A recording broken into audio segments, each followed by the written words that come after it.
Carolina, more than 42% of women experience domestic violence in their lifetime, and for men, it's nearly 30%. Fox Carolina's Zach Proletsky looks into the impacts of domestic violence and how an upstate lawmaker hopes to better help victims.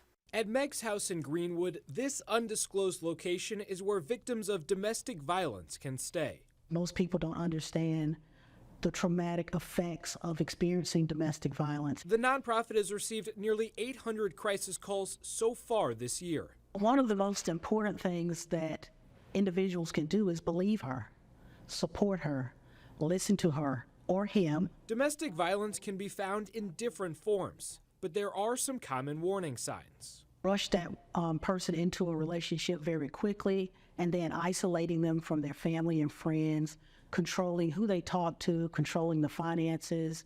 Fear, lack of resources, or shame could be some of the reasons victims don't immediately leave relationships. Many times you want to believe that this person is going to change, right?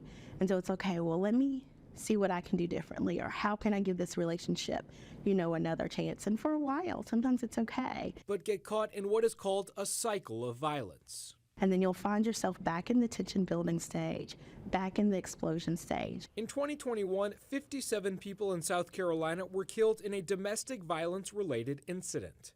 Some domestic violence-related homicides are committed by people suffering from intimate partner violence, also known as battered woman syndrome. If the jury finds that she suffered from battered women syndrome, then I believe there should be a rebuttable presumption of self-defense.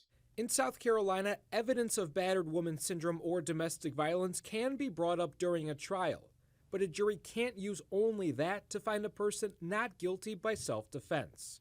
State Representative John McCravy says his staff is researching similar laws in other states. It's my intention to draft a law. The education and the legislation, that's where things are going to change. If you or someone you know is a victim of domestic violence and is in need of help, we have numbers to local crisis hotlines that are manned 24/7 right now on foxcarolina.com.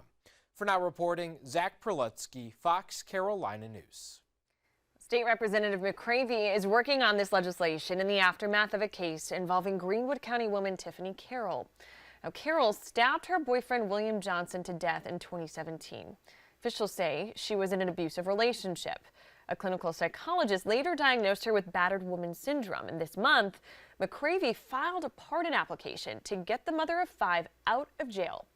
Carroll's family says they appreciate the efforts to help future victims of domestic violence. We need to do more for domestic violence victims. The families need to understand how we can help, from the beginning when we realize something's wrong. I'm very grateful to Representative McCravy for trying to push this through, because I think it's very important. Now, we've been covering the case of Tiffany Carroll very closely. You can find out more on the push for her release at foxcarolina.com.